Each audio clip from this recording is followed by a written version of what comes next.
Muito boa noite, pessoal.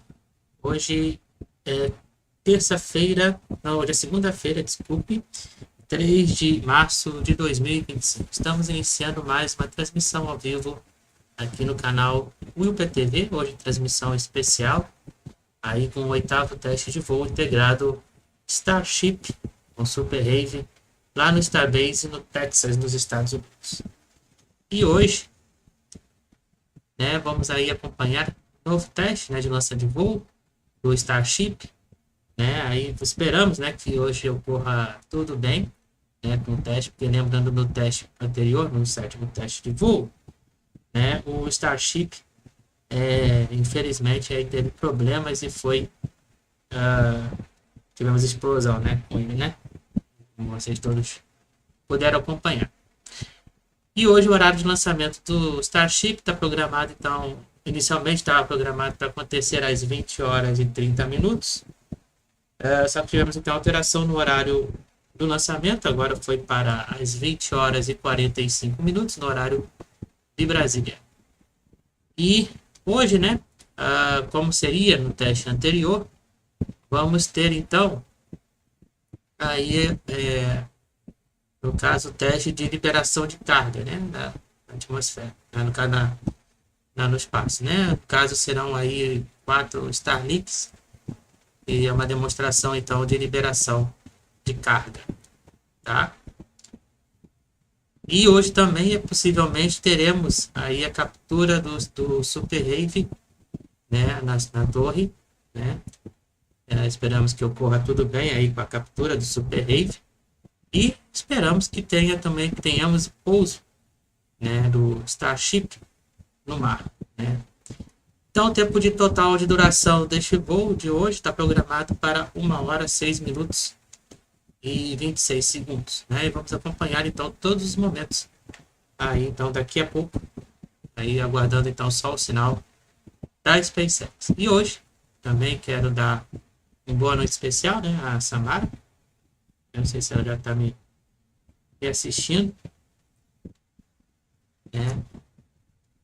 Então, se ela estiver me assistindo já, então quero dar uma boa noite aí especial para ela hoje, né? Conheci ela hoje, né? Então, é, quero dar então uma boa noite especial aí para ela, para Samara. Tá bom?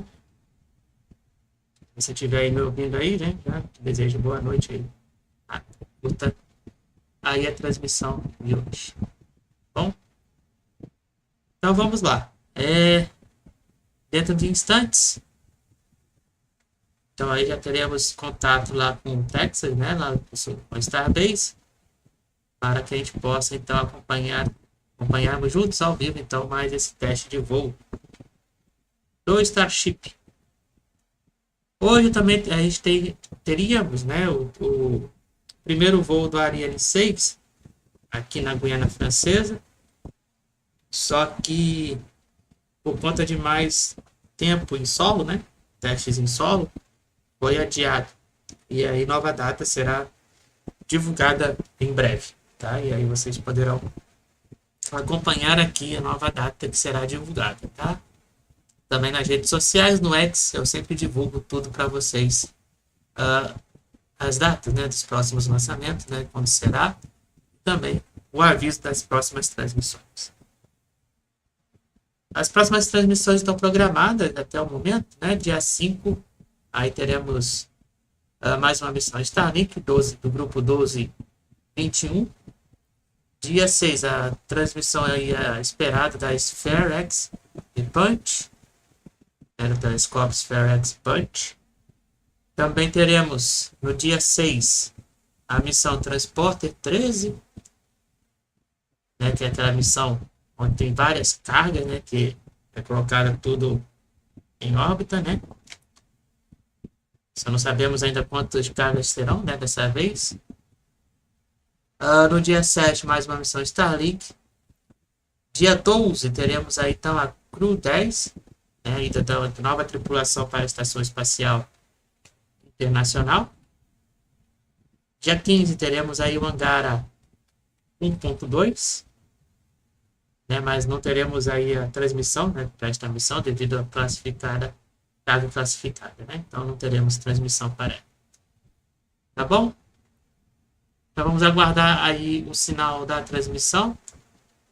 Eu não sei se a Mara ouviu, né? Dei boa noite para ela, né? Se não, dou de novo boa noite para ela, boa noite especial. Então, mais uma vez para Samara. Tá? Boa noite especial aí para você. Beijo. Espero que tenha. Espero que esteja curtindo aí a transmissão. Daqui a pouco começa, tá? Então, mais uma vez, o horário do lançamento está previsto aí para acontecer às 20 horas e 45 minutos, tá? No horário de Brasília, 23 e 45 no horário internacional. E aí vamos curtir juntos aí, né? Este 8º teste de lançamento. Agora, pelo horário de Brasília, são 19 horas e 58 minutos desta segunda-feira, 3 de março de 2025. Tá? Só estou aguardando, então, aí o sinal da Spacex. A gente, então, acompanharmos juntos ao vivo.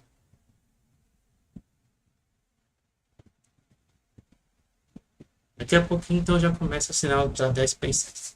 Então, não deixe de deixar o seu like e a sua inscrição, né? Estamos aí rumo às 2 mil inscritos, né? Já ultrapassamos a marca de 1.860 inscritos aqui no canal. Quero agradecer a todos aí pela inscrição. Lembrando que também já tem um vídeo aí de tudo que aconteceu no mês de fevereiro aí da retrospectiva mensal, né? Então aí você pode acompanhar tudo que aconteceu no mês de fevereiro. Já estamos então com o sinal da SpaceX. Vamos então acompanhar juntos neste momento. Então a missão do Starship.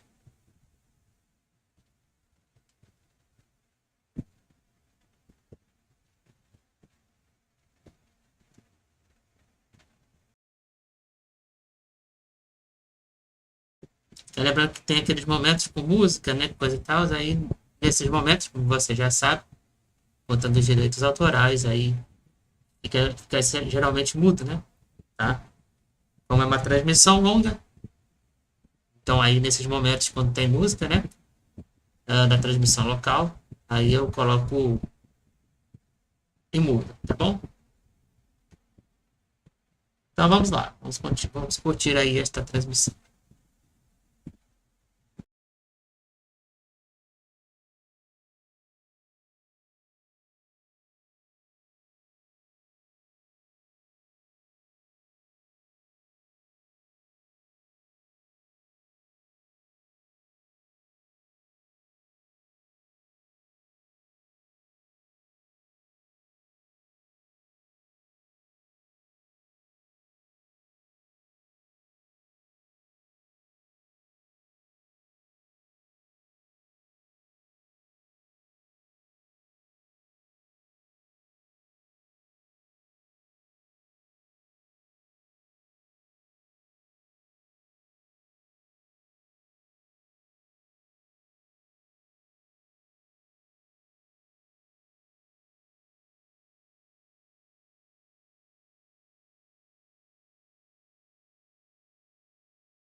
Estamos ainda aguardando a abertura aí da Spacex, né? Listando os trabalhos lá da Spacex.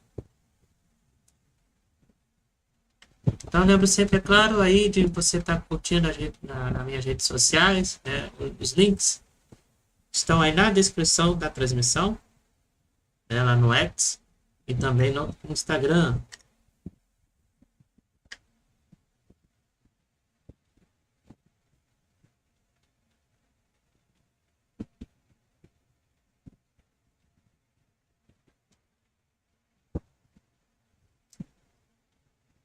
Agora, pelo horário de Brasília, são 20 horas e 3 minutos. Estamos aguardando, então, aí o sinal da SpaceX. O sinal do início da transmissão da SpaceX. Lembrando que aqui vocês acompanham tudo o que acontece ao redor do mundo e na Estação Espacial Internacional.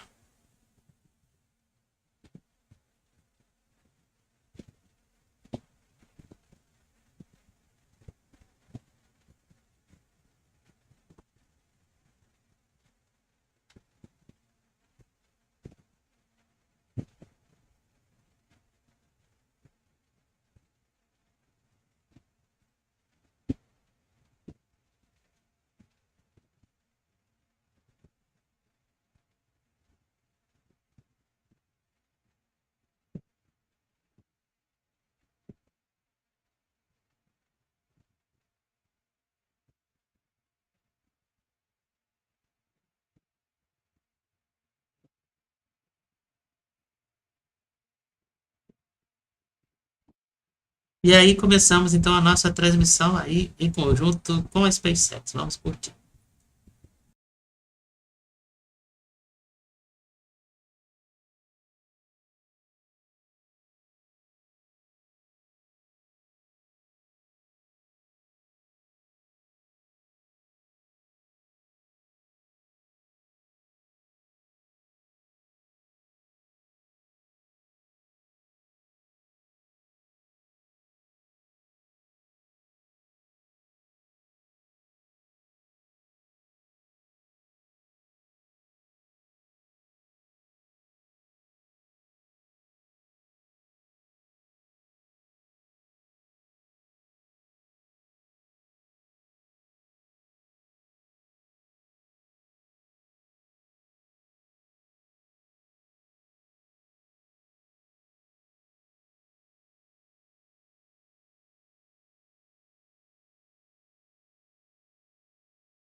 Good afternoon and welcome to the 8th flight test of Starship. What a gorgeous view there on your screen from Starbase, Texas. It is currently 5:05 p.m. Central Time here, and we are looking forward to tonight's launch of the world's most powerful rocket. I'm Kate Tice, Senior Quality Systems Engineering Manager here at SpaceX. And I'm Dan Hewitt with SpaceX Communications. Welcome to our first ever broadcast from Starbase's new Star Factory building. I've been waiting a while to say that. Super excited. We are just a little over 39 minutes away and counting down to a liftoff at 5:45 p.m. Central Time today. Yeah, and if you were wondering, yes, that is the pad just behind us. Now, just over 1 month ago, we saw the second ever tower catch of the Super Heavy booster there at that pad, and that was also the first ever flight of the next generation of ship, which successfully lit all 6 Raptor engines and flew for several minutes before contact was lost. That's right. We completed our investigation following that mission, made a number of hardware operational changes for today's flight. We're going to detail all of those in just a few minutes. Important to remember, though, progress in a developmental program like this one, it's not always linear. There's no comparison, though, for putting that flight hardware in a flight environment to learn as fast as possible.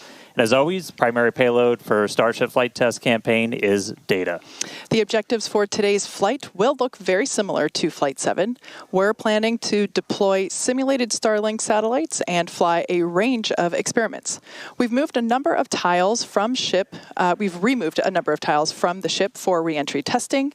We will also intentionally be stressing the flaps during reentry so so we can test the limits of ship before we get ready to attempt future ship catches. So lots of new testing happening today, and as always, excitement is definitely guaranteed. And just checking on things at the pad real quick as we're under 38 minutes away. We are tracking to 5:45 p.m. Central Time liftoff. We've got a window all the way to 6:30 p.m. We have started prop load. You'll start to see those frost lines building up on both Super Heavy and Starship. We're not tracking any technical issues, any range issues, any weather issues from a launch at that 5:45 p.m. mark. So we are loading prop on the vehicles, looking good for a launch in just a little over 37 minutes. Now, let's meet today's vehicle on the pad. It's the world's biggest rocket, Starship.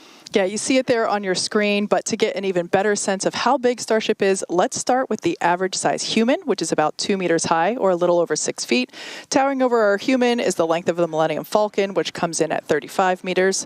Our Falcon 9 rocket, which is has the payload fairing attached, is double the height of the Millennium Falcon at 70 meters. And twice nearly the size of that is the fully stacked Starship, just over 123 meters tall. The ship is about 52 meters tall, and the Super Heavy booster alone stands at about 71 meters. So it's pretty big. And we do have plans to make the ship and booster even taller in the future, if you can imagine. And Starship itself features two major parts. We've got ship, that's the fully reusable upper stage powered by 6 Raptor engines. And then we have the Super Heavy booster, that's fully reusable first stage with 33 of those Raptor engines powering it. Super Heavy, the most powerful rocket ever flown. It's designed to launch, return, refuel, launch again with zero refurb. And to make all of that happen, we also have Stage 0. That's everything else you see around it that enables Starship to fly. The tower, the orbital launch mount, quick disconnects, prop form, everything. Stage 0 is also just as critical to achieving that rapid reuse as Starship itself. Back on the rocket, the ship features 6 Raptors, 3 of them for sea-level engines and 3 for vacuum engines. Raptor Vacuum, or RVAC, is a similar design to the Raptor engine, but features a larger exhaust section and a larger expansion nozzle to maximize the engine's efficiency in space. It's also designed for vertical takeoff and landing on any hard surface, useful for when you're taking off from a place like Mars that's still waiting for its first launch tower. And that ship is outfitted with 4 flaps that are used to control the vehicle's attitude during subsonic flight and to enable a precision landing. The 2 upper ones are right here. And then to achieve full reusability, the ship has to survive entry not just once, but multiple times, every single time we send it up and bring it back. It does that with its heat shield, which we iterate on every single flight as we're just building towards a heat shield that requires no refurbishment. The one today, it's still composed of those thousands of hexagonal ceramic tiles, and they're designed to insulate the vehicle during that atmospheric reentry where some of those temperatures spike up as high as about 2,600 degrees Fahrenheit. That's one of the real big things we're still working on. Rapidly reusable heat shield has never existed in history, so just continuously improving on it right now is just a key focus for all of these flight tests. And then there in between the first and second stages is our hot stage. We saw that in action first starting on Flight 2. The hot staging maneuver is when the upper stage engines are ignited before the booster engines are completely cut off. With hot staging, the rocket never stops accelerating during separation. So it's actually more efficient than traditional stage separation, even though it sounds kind of crazy. You actually see it there on your screen now. That is one of the upgrades that we made on Flight 2, thanks to lessons that we learned on Flight 1. Several of the improvements and upgrades made for today's flight will unlock our ability to fly longer missions, something that we'll want to start doing, as we start doing orbital flights around Earth, and of course, eventually to Mars. And ship definitely had a lot of lessons learned on Flight 7, but Super Heavy Booster put on one hell of a show for our second ever return to launch site and catch. Marked our first reflight of hardware, shout out Engine 314, and it brought us a lot closer to full reuse. For more on that, get ready, Internet. We're going to be joined now by our buddy Chris out in Hawthorne. How's it going, Chris? And thank you, Dan, and I couldn't agree more. Raptor 134 definitely started us down that path toward rapid reusability for the Raptor engines, and who knows, maybe we'll see it again. Stay tuned.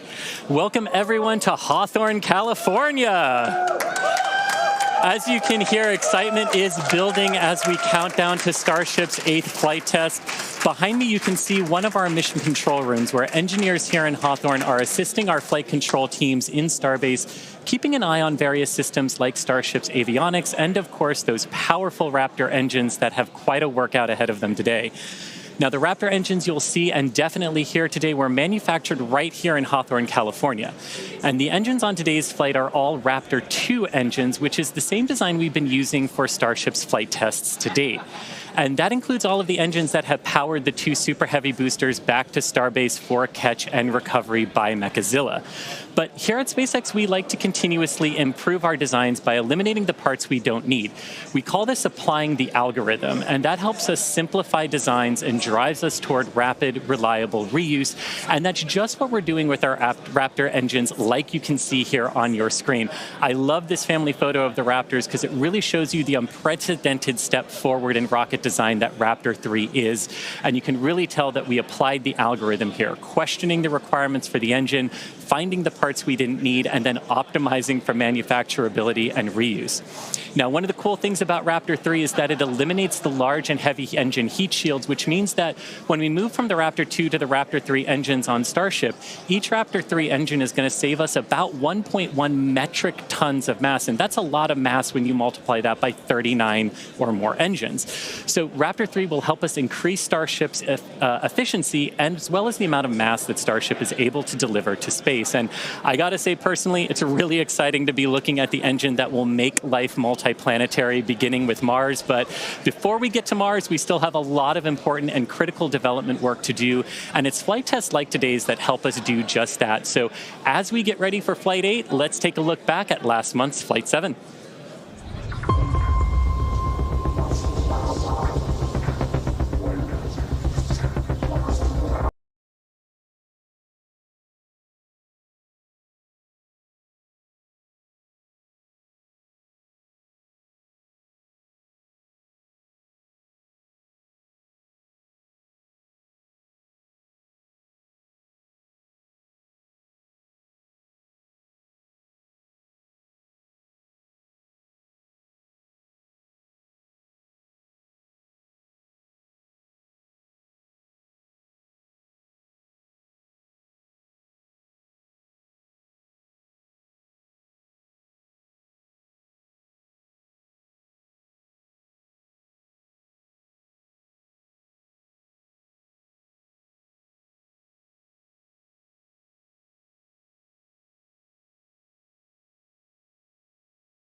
E aí estamos acompanhando então VTs anteriores, né, das missões anteriores do Starship, dos últimos testes de voo que foram realizados ao longo desses últimos tempos, né?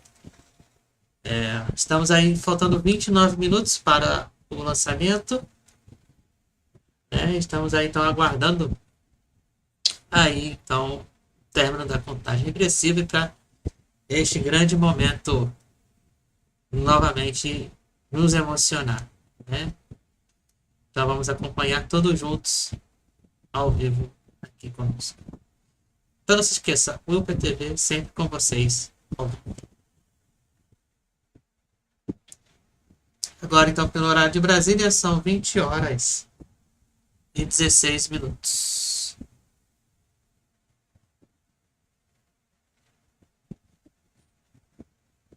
My hands got sweaty again in excitement watching that and in anticipation knowing that we're going to hopefully get to experience booster catch again. I know seeing my first booster catch, I'll never forget. There's nothing like it. Yeah. Nothing on the planet. Now, using the data from Flight 7, we've made some key improvements under the hood for today. Flight 7 taught us a couple of important things that changed some of our pre-flight testing to help us investigate more. First, we saw a harmonic response several times stronger in flight than we saw in testing. And harmonic response, in this case, it's essentially vibrations that we're seeing go through the structure. Rocket engines, as you can imagine, create an incredible amount of noise and vibration, which then passes through every component of that rocket. And on Flight 7, we saw those vibrations happening at a very specific frequency, and they were placing some extra stress on that hardware in Starship's propulsion system. This is most likely what led to propellant leaks that we saw that eventually cascaded into fires and ultimately ended with loss of contact with the ship. As part of our investigation, our team at Starbase took this flight's ship through a 60-second static fire on the Starship test stand, which is 10 times longer than any previous static fire. During this test, we cycled through multiple throttle levels. In fact, you can see that on your screen now. We cycled through multiple throttle levels on the engines to recreate different conditions seen within the propulsion system during flight. And we tested some hardware changes on fuel feed lines to the Raptor vacuum engines. This gave us just the extra data that we needed to eventually implement new hardware that's installed in those fuel feed lines for the RVAC, the Raptor vacuum engines. Also tweaked a couple of other things like the temperature of the propellant as we're feeding it to the engines. Also the throttle level that we set for those engines during ascent. Having the ability to do a 60-second static fire, just one of the ways we're trying to expand our test capabilities here at Starbase. You want to test like you fly as much as possible. That just helps us to iterate even faster. Yeah, exactly. The fuel feed lines to the Raptor vacuum engines, which are unique to this upgraded version of ship, look like large straws running through the oxygen tank. Today's vehicle has one of the hardware configurations we tested in that extended static fire because it showed it was able to minimize the harmonic response and lower its amplitude or strength. We also took another look at where those fires broke out, specifically in what we call the attic. That's an unpressurized space between just the bottom of the ship's liquid oxygen tank and the top of those engine heat shields.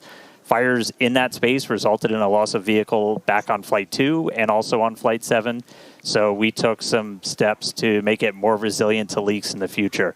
To do that, we added a pretty hefty purge system. It's going to use gaseous nitrogen. It's pretty similar to the CO2, the carbon dioxide system we use on booster. It essentially just floods the zone with an inert gas to prevent a fire from ever starting. And then in addition to this, we increased the attic's natural fire defense just by adding some additional vent holes. That helps to keep the attic pressure as close to just vacuum as humanly possible as Starship flies into space. And for the next generation of ship, we're running the algorithm. We're going to try and do the next best possible thing and delete some of the unnecessary space. So that ship will be using Raptor 3 engines, which will let us reduce the attic volume and eliminate the majority of joints that can leak into the space. In the end, what you're seeing take place with these changes is the core of our test program. We fly hardware all together in a real-world environment. We learn from the data, we make upgrades, and then we fly again. Ultimately, we fly to learn, and we're learning a lot.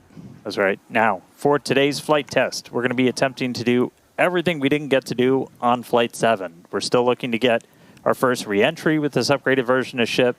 Also intentionally trying to stress it to gather real-world data on just where the vehicle's boundaries are.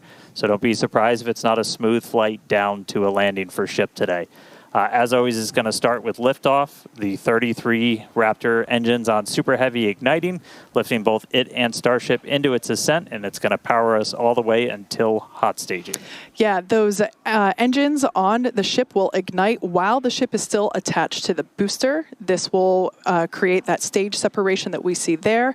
Second stage will continue to go on its way. The booster will make a flip and come back here to the launch tower just behind Dan and I for hopefully what we will see the third ever booster catch. Meanwhile, ship continues its ascent, gets into its suborbital place in space. We're going to have a test satellite deploy, pew pew, Starlink's firing out. And then we're also going to do a Raptor relight, Countdown relighting one of those sea-level engines FPS1 is before we calling get a to hold ship of a re-entry. troubleshoot by the state machine. And the ship will continue through, make its during entry startup phase problem. that lasts for a few minutes.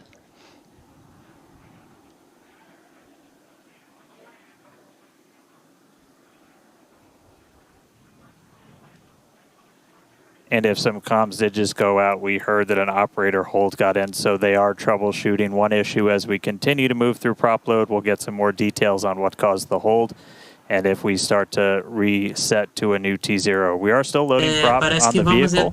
So essentially putting that hold in means that if we get through everything and we hit that T-minus 40-second mark, we'll hold there and wait to clear the issue if we haven't cleared it at some point in the next 20 minutes. Yeah, for those that are unfamiliar, that T-minus 40-second period is an opportunity to troubleshoot, unlike our Falcon timeline. So we do have a little bit of leeway. Continuing on with today's plan, that ship will be making a soft splashdown in the Indian Ocean, as we have seen before. We are launching at 5:45 p.m. Today. This evening launch will allow us to have daytime views of the ship as it makes its splashdown. So, good news. It's a lot on ship's plate, but we're still hyper-focused on finding all of those real-world limits of Starship. We want to be able to prepare to return ship to launch site and catch it. A lot of these recent upgrades are just made to enable that to actually happen. Flight 7 premiered a huge block of Até o momento, upgrades então, o to the cronômetro upper segue stage to add em more andamento. capability to Starship. And with Flight 8 today, we're hoping to get through a full flight. Starting us off, the forward flaps got a redesign. They shrunk in size and shifted toward the top of the vehicle and away from the heat shield. And that will significantly reduce their exposure to reentry heating. Also, by making Starship 2 meters taller, we added about 25% more propellant volume, along with propulsion upgrades such as vacuum jacketing of the feed lines, new fuel feed line system for Raptor vacuum engines, and an improved propulsion avionics module. Yeah, ship got a little bit taller. That extra prop's going to allow us to fly those longer missions. We're not planning on stretching it a whole lot more beyond this in future ones, but then, you know, once we're flying the next version a lot, it'll be going. Just like the previous flight, a lot of tiles have been purposely removed. Again, we're trying to stress test all of the vulnerable areas, call this the missing tile test. Those tiles are removed in strategic locations all across the vehicle, including critical areas like those tanks and over the flap seals, as we use this flight to just really push those boundaries. In addition to that, we have some metallic tiles, again, that are being tested, including one on the right of this animation that has some active cooling built in. The vehicle's avionics also underwent a complete redesign with things like 4 upgraded Starlink terminals, combining Starlink, global navigation, and RF communications. You can see that location there on your screen. And on the sides of the vehicle, non-structural versions of the ship's catch fittings are installed to test the thermal performance, along with a smoothed and tapered edge on one section of the tile line to address hotspots that we observed during Flight 6. And once more, we're back at testing some radar sensors on those tower catch arms. We did that last flight. We're doing it again as we look for some additional ways to measure the distance between the arms and the vehicle.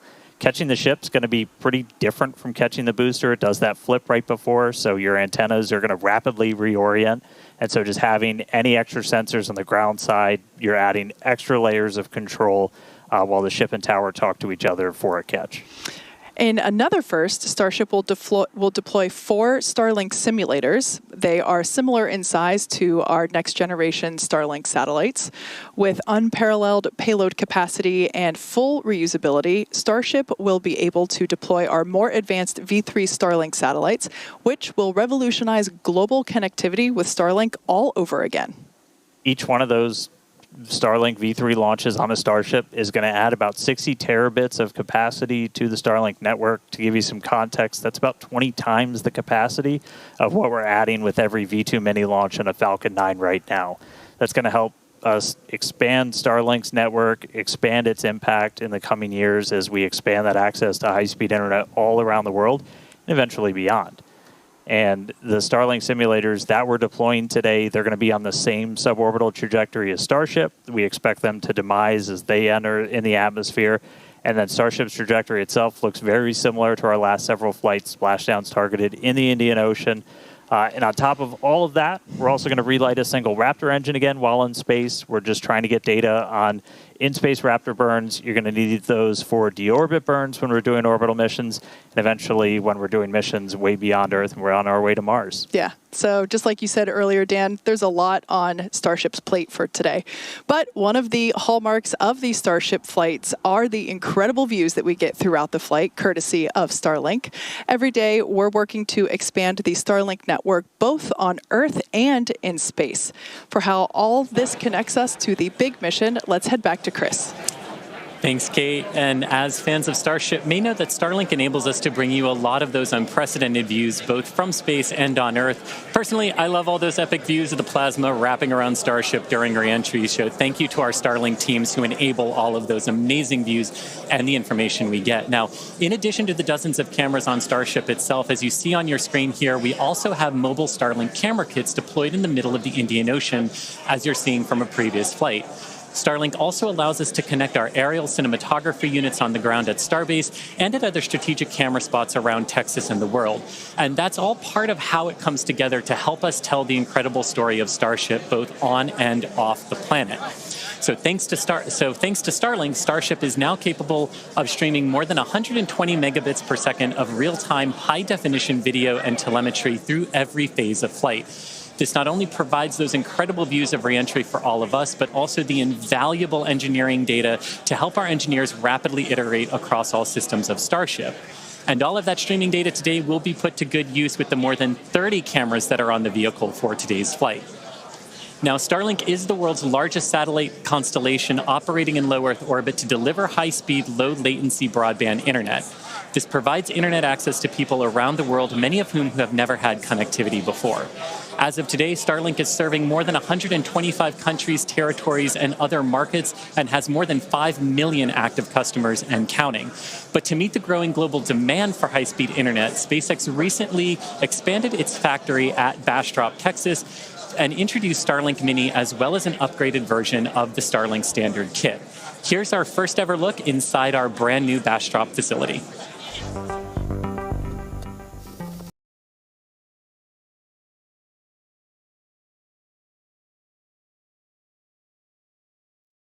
Então, faltando 15 minutos e 40 segundos para o lançamento.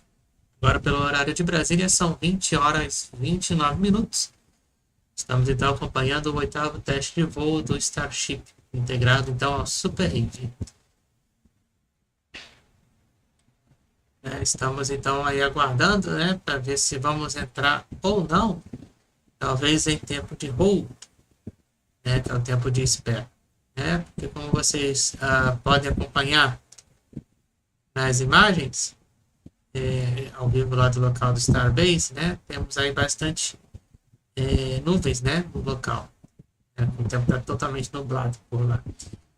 Isso talvez esteja influenciando algumas decisões aí do voo de hoje, né? Mas vamos aguardar. Então, atualizações lá do Starbase, tá? Estamos, então, continuando acompanhando, então, o 8º teste de voo do Starship. Então, lembrando sempre, é claro, aí de estar se inscrevendo aqui no canal, de curtir, compartilhar e também de seguir o canal nas redes sociais.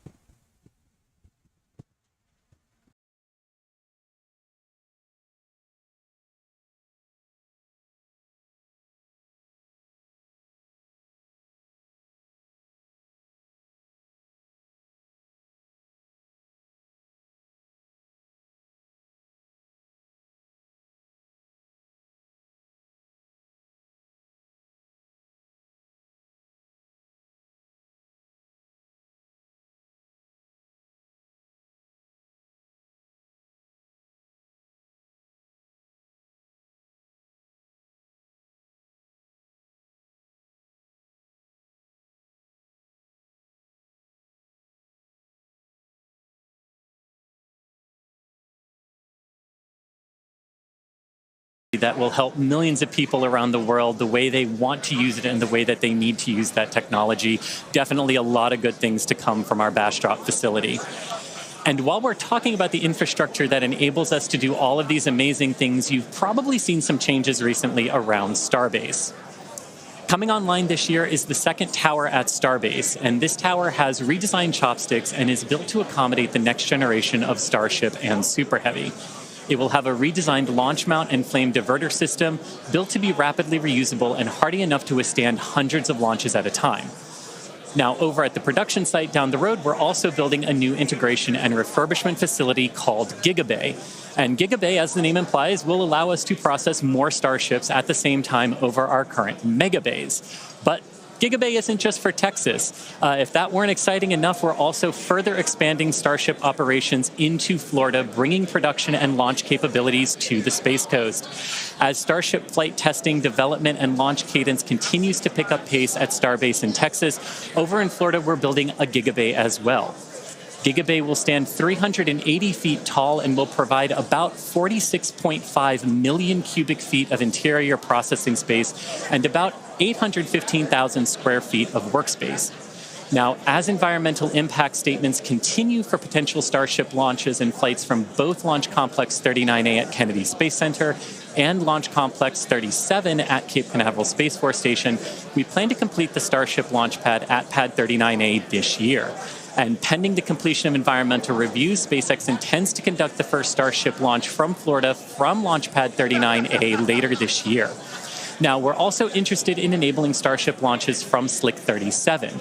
And as part of this process, SpaceX has been given a limited right of entry for Pad 37 to conduct further due diligence at the site in order to move forward with the environmental impact study that's being led by the Department of the Air Force. Ultimately, we will have production, integration, refurbishment, and launch facilities in both Florida and Texas, driving the needed flight rate for Starship to help make humanity a multiplanetary civilization. And Kate, I could talk about this stuff for literally hours on end, but we've got a Starship to launch today. So how are things looking 11 minutes before launch here? Yeah, it's pretty cool that we're getting close to go time. Quick update on range and weather. For the range, the area around the pad has been well cleared. This includes the land, air, and sea space. So all is clear on the range front. That also applies to over in the Indian Ocean. The sea and airspace has been cleared as well for ships re-entry. Once again, we are making a soft splashdown in the Indian Ocean. So just the buoy cams are out there, and we'll get some great videos once again. Weather, we have a 35% chance of violating the weather launch the weather constraints for launch today. So it's not perfect, but it's not bad. Visibility also not so awesome. We can see the tower here. We're 2 miles away from the launch pad, but visibility around the greater area might be a little challenging. Yeah. In terms of the vehicle itself, so right now you can see we're almost done loading prop on the ship, almost done on booster. If you tuned in and heard earlier, we did hear talk about a flight controller hold going in. So just a reminder, all that means is we wouldn't be able to pass that T-minus 40-second mark. They're literally talking about it right now on the loops that they think they've got the problem figured out. It was an issue on the booster where we think we will be clear by about the T-minus 2-minute mark, and we will be able to move right through that T-minus 40, hopefully. So, prop load continuing. We're not holding or anything yet, and we're expecting that issue to clear before we get to that T-minus 40 mark. This morning, though, we did all of the usual checkouts, aligned the navigation systems, did all of our booster and ship tank purges, got them ready for prop load, chilled down the pad, which you can see all the cryo right now. Things are pretty chilly out there. Prop load's been going. We just did a flap check out. We also do a wiggle check out on the chopstick arms as well. We are going to continue loading prop for about another 6 minutes. We're going to close ship at about 3 minutes, 20 seconds before launch. Booster just about 30 seconds later. So we've had at least one issue that we're still working in the background, expecting that to clear before we hit that kind of that hold gate at T-minus 40 seconds, and looking good. Yeah, so bottom line, things are looking good for liftoff here in just under 9 minutes. We're now at, looks like 8 minutes and 49 seconds. So everything's looking green so far. Yeah. Before we get any closer to liftoff, I need to shamelessly plug Starbase. I'm one of just a couple thousand people who work here. soon to be the newest city in Texas at Starbase, and we're the largest employer in the area. We're always hiring, so visit spacex.com/careers, see all the openings. It's where the future is being built, and it's a future we can all be pretty excited about. So yeah, come work here. Anyway, back to our regularly scheduled program. Let's launch a rocket. All right, so we're coming up to 8 minutes until liftoff. As we mentioned before, flight controllers are already on console. They're located in our Ad Astra Launch Control Center, about 6 miles away from the pad. But they will soon be moving here with us to Star Factory. So a lot of excitement around that, certainly growing. Yeah, and again, general status check. We're continuing to progress. We're under 8 minutes away. We're tracking an issue with booster. We're expecting that to clear. Still looking good for launch.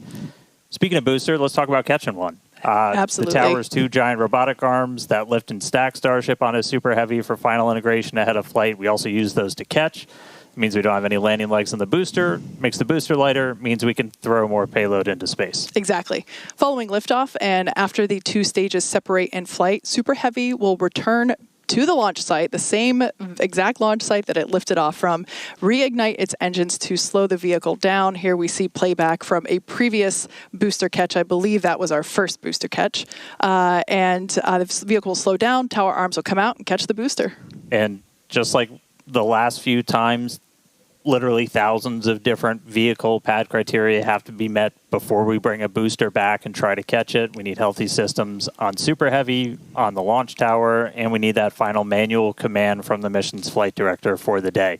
If that command isn't sent before we finish the boost back burn, or if any of those automated health checks kick us out, the booster defaults to a trajectory, takes it to a landing burn and a soft splashdown in the Gulf. Yeah, we have said it multiple times before, but it still holds true today. We accept no compromises when it comes to ensuring the safety of the public and our team, and the return will only take place if the conditions are right, and there are many of them. So there's a chance that we may not get to catch the booster today. Yeah, and one aspect of the return and the catch of that booster is the audible sonic boom in the area around the return location that happens as the booster's slowing down from supersonic speeds. It's similar to sonic booms that were heard during the return and landing of NASA's space shuttle for anyone that was in Florida for those. Sonic booms like these are unique to vehicles returning from space and are one of the hallmarks of reusable systems like our Falcon 9 and Falcon Heavy vehicles. The general impact to those in the surrounding area of a sonic boom is basically a brief thunder-like noise. And I've heard sonic booms before, but I got to experience my first in-person Starship sonic boom on Flight 7, and I can confirm it's pretty fun to experience.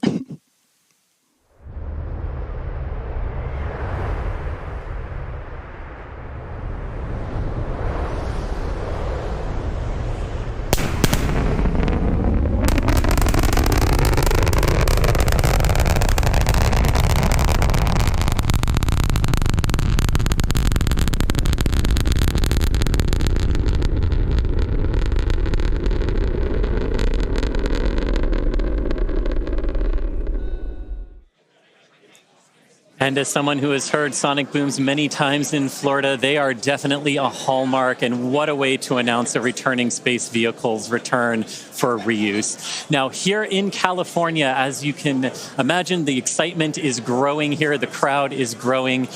Kate mentioned our flight controllers in Ad Astra in Texas. Here in Hawthorne, we also have controllers on console in Mission Control, helping those teams in Texas monitor Starship's various systems, including the avionics and those 39 Raptor engines that were built right here in Hawthorne.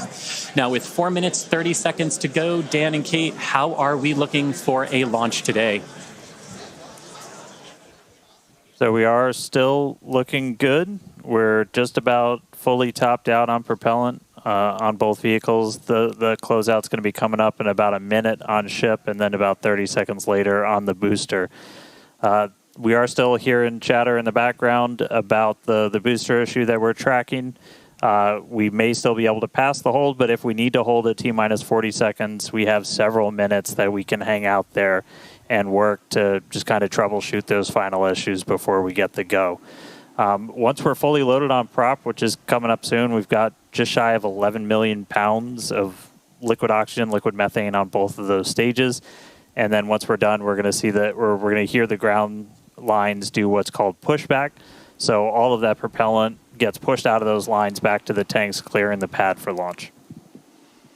Now, in the next few minutes, the guidance system will perform a final alignment. The automated flight safety system will be armed, and thrust vector control, or TVC, checkouts will be performed. As we said, if we do need to hold, it would come at that T-minus 40-second mark.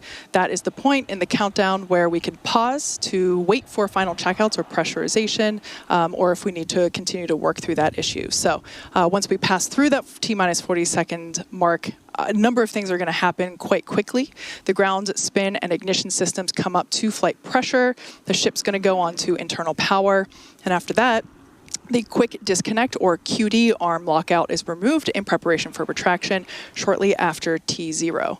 And once we do pass that T-minus 40 seconds, we still have the ability to recycle the count under certain conditions back to that T-minus 40 seconds and hold there to assess what happened and if we can proceed again to T0. But that's only in certain situations.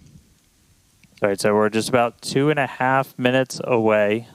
We do have a couple of things, like if we hit T-minus 10 seconds and you see water start flowing out of the deflector, that is a reason for us to scrub for the day, is that's once it's turned on, it doesn't turn off.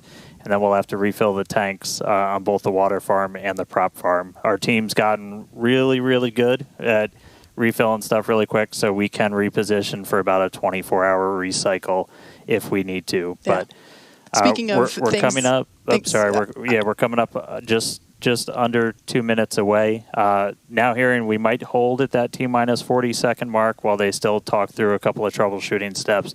But again, if we hold there, we can hold there for several minutes, even with all prop fully loaded on the vehicle, before we can release the hold and decide to move forward.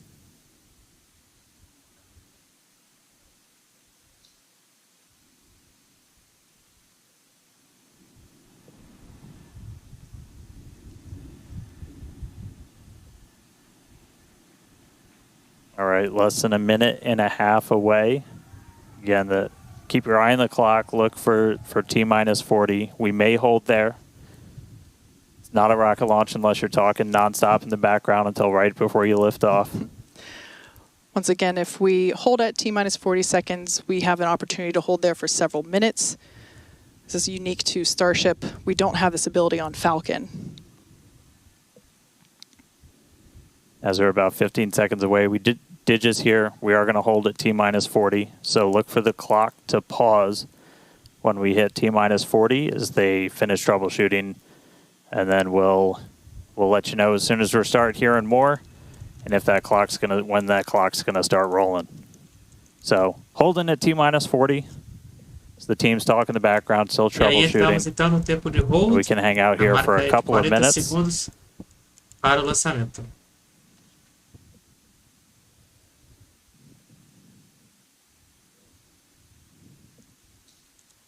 All right, and it sounds like we cleared the issue on the booster. We're now holding for a late braking issue with ship, so they're talking through that right now. Dan, you mentioned things that we've gotten really good at. It's incredible to think that we just stacked this vehicle earlier this morning, and we're already, through prop load. Prop load's pretty much complete and ready to go.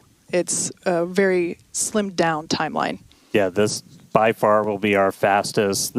We stacked the thing for the first time ever with these vehicles less than 24 hours ago. We really want to get to a point where we can, fly rapidly, fly as quickly as possible. And so this is definitely a case to try and push that forward. No wet dress or anything like that with these vehicles. Absolutely. And should this booster come back for a successful landing, you were talking about the rapid part of rapid reusability. This booster may fly on a future Starship flight if we're able to catch it and bring it back online.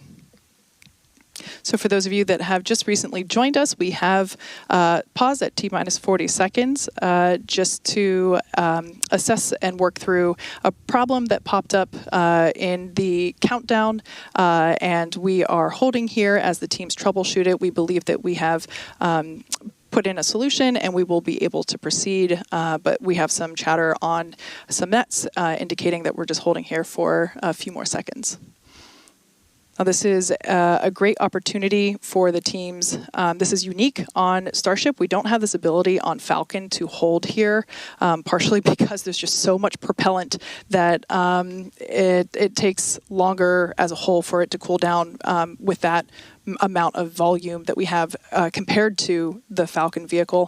But this T-minus 40-second hold is pretty cool because basically everything that would have been a scrub is actually just an opportunity to hold here and work through it. Or I should say many things, not everything.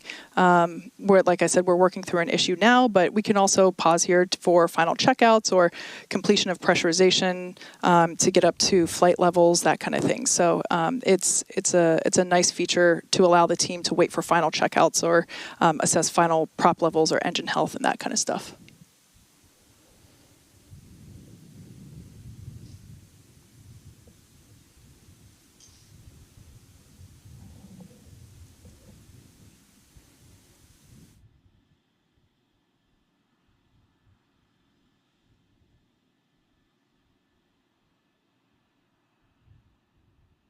E aí, então, entramos em tempo de hold, aí faltando 40 segundos para o lançamento. Tempo de hold é um tempo de espera, aí que às vezes é necessário para caso de alguma eventualidade anômala, né? No caso aí foi talvez devido a problema de pressurização, né, no combustível. Estamos aí, eles estão fazendo então as checagens finais para ver então se talvez dê continuidade para o lançamento hoje. Mas caso contrário, então aí o tempo será reciclado para as próximas 24 horas. Ou seja, se der scrub, próximo horário então para o lançamento será amanhã, 4 de março de 2025. Mas nesse dia, eu infelizmente então não poderei fazer a transmissão ao vivo para vocês.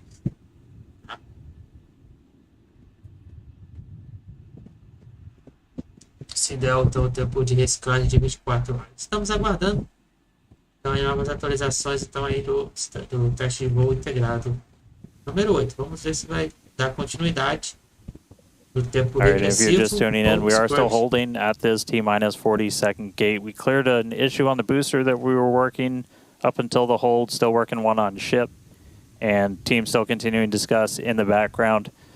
We can still hold here for several more minutes. If we're not able to resolve the issue or find a workaround, then we would have to essentially scrub and stand down for the day. If that does happen, we can go as early as tomorrow, but that clearly depends on what work we might need to do to fix any issues. So just obviously stay tuned. But right now, we're a little over 5 minutes into this hold today. We've got a couple more minutes that we can hold at T-minus 40 before we have to kick out. Essentially, looking at a lot of those propellant temperatures on both vehicles, you want those to stay in pretty specific ranges for engine startup and things like that. That's what generally drives how long we can hold at T-minus 40. So still hanging out. As soon as we hear an update on the ship, we will let you know.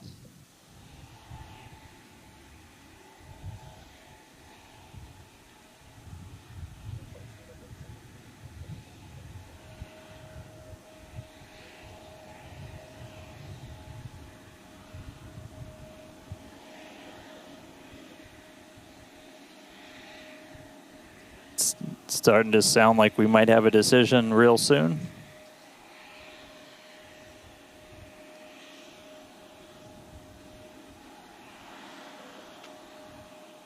All right, you see the clock rolling. It is time to go for launch. So, 30 seconds to go. Oh. And we just heard a hold. So we kicked. Psych. No. So we did kick out back to the T-minus 40 hold.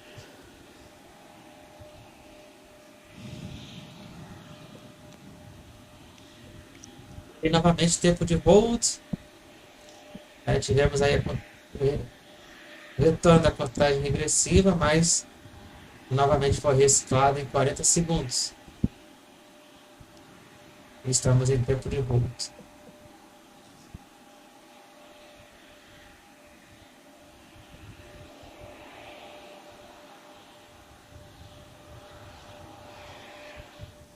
All right, so as we started counting back down, we did trip a few more holds automatically from the booster itself. So we are now going to hang out here again at T-minus 40. They've got a couple more troubleshooting steps that they can take. If we're able to get through that, we can start counting down again. If not, we could always offload and try again on either tomorrow or another day. But right now, we're not done for the day yet. Still holding at T-minus 40 seconds. And as soon as we hear some more or start seeing that clock move, you will know if we're going to go for our launch attempt today or if we just try it again another day. So keep listening in, and we'll have an update shortly.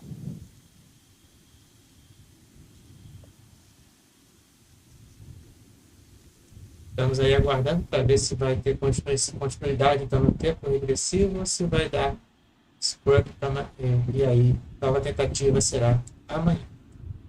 Estamos aguardando.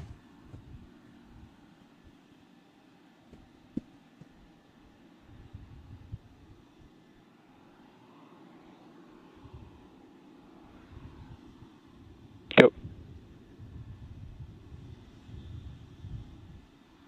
E aí parece que vai dar continuidade, hein?